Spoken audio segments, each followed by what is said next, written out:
I used to think that the measure of a good marriage wasn't the fireworks, but the foundation, and ours felt steady. 15 years of mornings where the coffee was too strong, but she drank it anyway, of inside jokes whispered across messy dinner tables, of rushing the kids out the door while barely managing to kiss each other goodbye.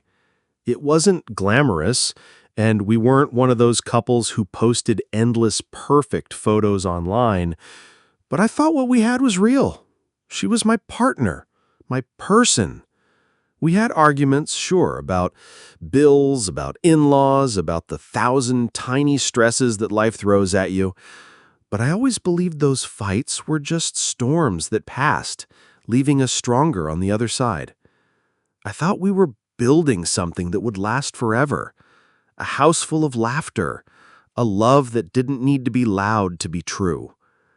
I didn't see the cracks forming beneath the surface, or maybe I just didn't want to. It started small. So small I almost convinced myself it was nothing. She'd sit at the kitchen table a little longer after dinner, scrolling on her phone, while the kids and I cleaned up. She used to jump in, teasing me for my clumsy way of stacking the plates, but lately, her laughter didn't reach me. She began going to bed earlier, claiming she was tired, or sometimes later, after I'd already fallen asleep, slipping into bed quietly, like she didn't want to disturb me. I'd wake in the middle of the night and find her side of the bed cold, only to hear the faint sound of water running in the bathroom, or the muted hum of her phone. I told myself it was stress. Work had been overwhelming for her, and the kids aren't exactly easy either. I blamed it on the season, on exhaustion, on life. But deep down, every time I caught her staring out the window longer than usual, her mind somewhere far away, a small voice inside me whispered, "Something is different, and I don't know why." When I first felt her slipping away, my instinct was to pull her closer. I thought maybe she just needed reminders, that love could be proven through effort, through gestures, through showing up in ways I hadn't in a while. So I bought her flowers, not on an anniversary, not on her birthday, just because. I cooked dinner, even though I'm no chef, fumbling with recipes while she watched politely, smiling in that distant way that didn't quite reach her eyes. I started leaving little notes for her in the mornings, just like I used to when we were younger. But it was like pouring water into a cracked glass. No matter how much I gave, it never seemed to fill. She thanked me, but her hugs were shorter, her kisses were lighter. She was already somewhere else, though I kept pretending not to notice. The house was still the same, but the warmth was fading. And the scariest part? I couldn't tell if she wanted me to fight harder or finally let go. It was late, after the kids had gone to bed. The house was quiet, the kind of silence that almost hums in your ears. She was sitting at the kitchen table, a half-empty mug of tea in front of her. I could tell before she even opened her mouth that something was coming. Her hands shook when she wrapped them around the cup. She didn't look at me right away, and when she finally did, her eyes were steady, but heavy, like she'd rehearsed what she was about to say. "I need to tell you something," she whispered. The words came out in pieces, each one slicing the air between us. She said there had been someone else. It wasn't love, she added quickly. It wasn't planned. It just happened. She insisted it was only once, that it meant nothing, that she regretted it the second it was over. But those words, someone else, echoed in my head louder than her explanations, louder than the apologies. The kitchen shrank around me, the hum of the refrigerator filling the silence I couldn't break. I didn't yell. I didn't throw anything. I just sat there, the tea going cold between us, trying to recognize the woman I thought I knew. When the words settled, when her voice finally went quiet, I felt something inside me split open, but it wasn't rage. It wasn't even the urge to scream or break dishes like in the movies. Instead, I stood up. My chair scraped against the floor, loud in the stillness. She looked at me with wide eyes, waiting for the storm that never came. But I couldn't give her that. I didn't have the energy for anger. All I had was emptiness. I grabbed my jacket and left. No plan, no destination. I just needed to get out before the walls closed in. I walked through streets I'd driven 1,000 times, but never really seen. Lit up windows passed me by, glimpses of families laughing, couples watching TV together, people who probably still trusted each other. Hours went by. My feet ached, the cold bit through my coat, but I kept walking. Not running away from her, but from the version of myself who still believed we were unshakable. By the time I returned, the sun was breaking over the rooftops. I didn't say a word to her. I only went to check on the kids, still asleep, still innocent to what had just broken their home. Something in me had burned down that night, and I knew nothing would ever feel the same. The morning after, life didn't pause. The kids still needed breakfast, school lunches still had to be packed. The world didn't care that mine had just collapsed. I went through the motions like a ghost, my body moving while my mind replayed her words over and over. She tried to talk to me that day, whispered apologies, promises that it would never happen again, explanations that sounded like excuses. I couldn't answer her. Every time I looked at her face, all I could hear was someone else. But leaving wasn't as simple as walking out the door. We had children, a house, years of history tangled up like roots too deep to rip out without destroying everything around them. So I stayed.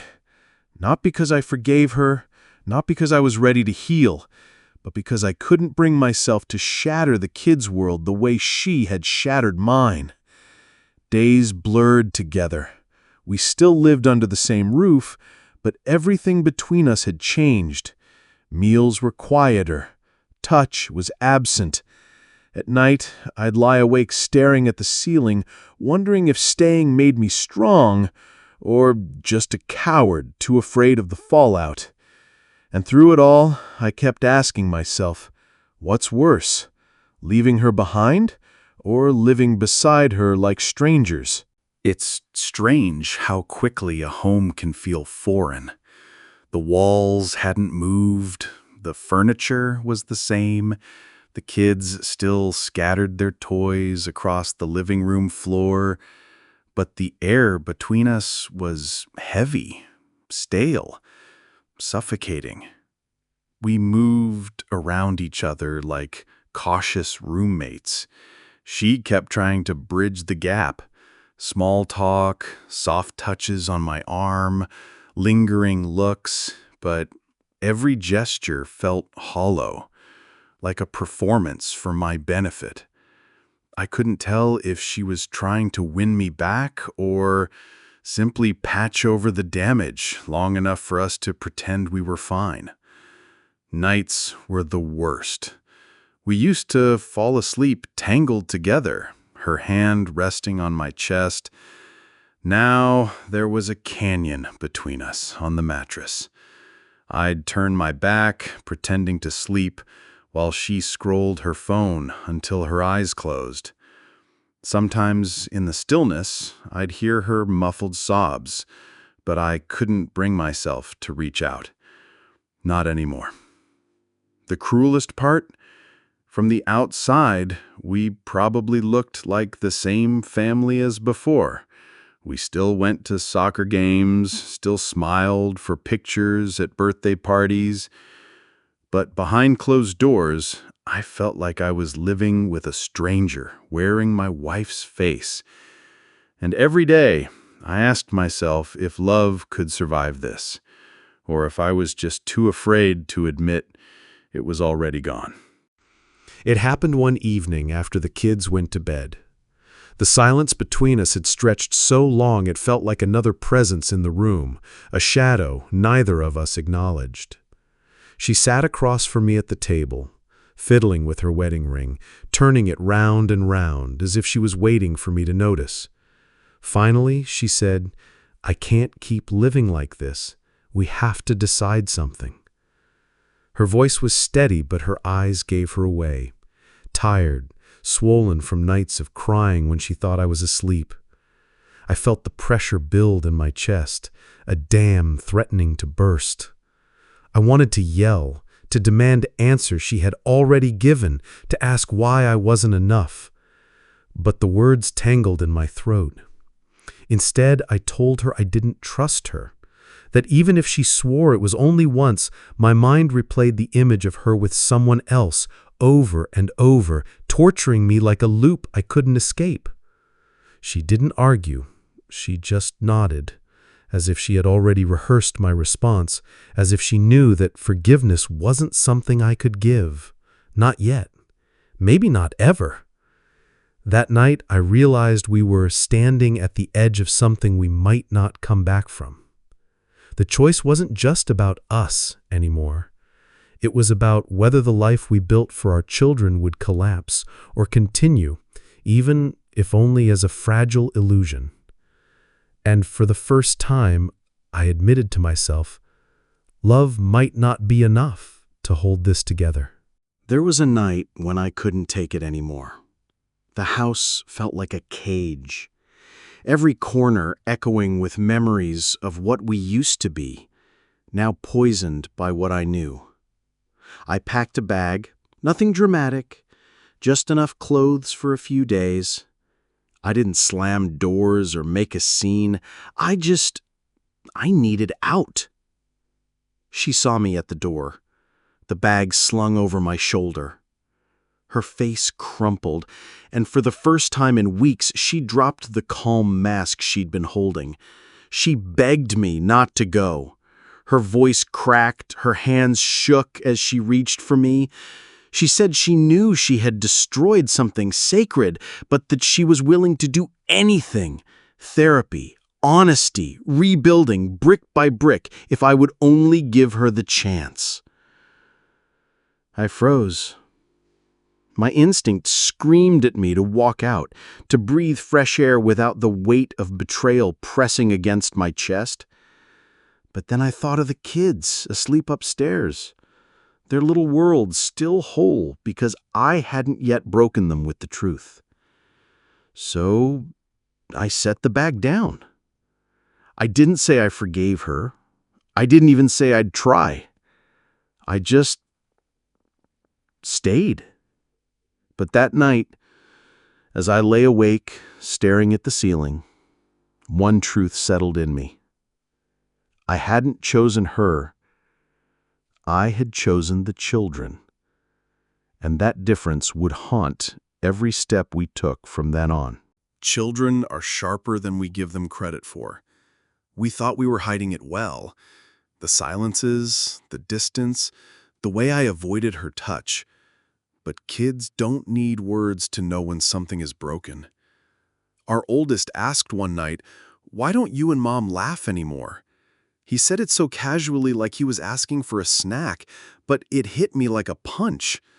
I froze, not knowing how to answer, because what do you tell a child who's used to seeing his parents as unshakable?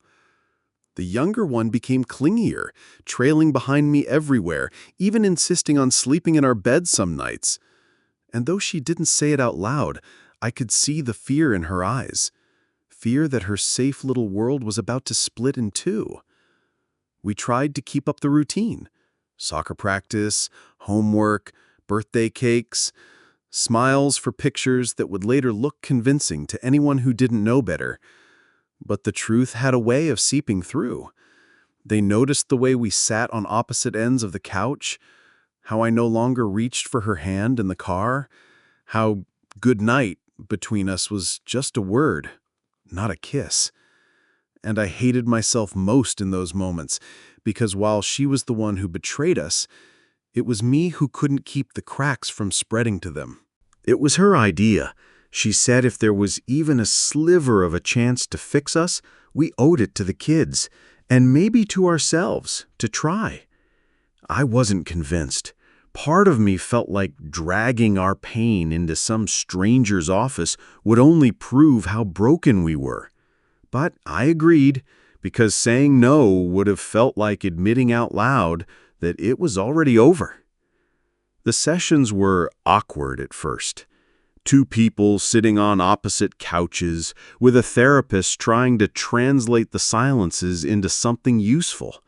She spoke about guilt, how she hated herself for the mistake, how it hadn't been about me, how she still loved me. I sat there, numb, listening, because love and betrayal don't coexist neatly in the same sentence. When it was my turn, I struggled. I wasn't used to saying the things out loud that gnawed at me inside. I told them both that every touch felt contaminated now, that every time she said, "I love you," I heard it as a lie. I admitted that I didn't know if I was holding on out of love or fear of losing the life we'd built. The therapist said healing was possible, that marriages had survived worse. But as I looked at her, sitting across from me, her hands twisted in her lap, eyes pleading, I wondered if survival was really the same thing as living. They say therapy is meant to heal, but sometimes it feels like ripping the bandage off wounds you've only just managed to stop bleeding. That's what those sessions became, not bridges back to each other, but mirrors, reflecting how far apart we'd drifted. Every time I opened my mouth, resentment spilled out. I talked about the night she confessed, about the image of her with someone else that haunted me, about the way my chest tightened every time she picked up her phone. The more I spoke, the more I realized how much poison I'd been carrying inside. She cried often in those sessions, sometimes silently, sometimes openly. She swore she wanted to fight for us, that the mistake didn't erase all our years together. But sitting there, I couldn't stop thinking, if what we had was real, how did she throw it away for a moment? The therapist kept reminding us that progress is messy, that rebuilding trust is slow. But what I felt wasn't progress. It was exhaustion. Like we were digging through rubble, looking for something that might not even be there anymore. And when we left the office each week, driving home in silence, I couldn't shake the feeling that maybe therapy wasn't saving us at all. Maybe it was just showing me how broken we really were. I used to be terrified of the idea of life without her. She'd been by my side through college, our first apartment, the birth of our children, every milestone, every failure, every laugh. For so long, she wasn't just my partner, she was the constant. The thought of losing her once felt like the end of the world. But after therapy, after the confessions, after weeks of living in a house filled with silence and shadows, I started to picture it differently. I'd sit alone in the car after work, not wanting to go inside, and I'd wonder, what if this was just me now? What if I wasn't tied to the ache in her eyes, or the ghost of what we used to be? I imagined mornings where the air didn't feel heavy, where I didn't have to second-guess every word or glance. I imagined laughter returning, even if it came from friends, from my kids, from myself, instead of from us. I imagined freedom. And the truth that terrified me more than anything else, those thoughts didn't feel as scary anymore. They felt like relief. Like maybe I could breathe again if I finally stopped trying to fix something that might already be gone.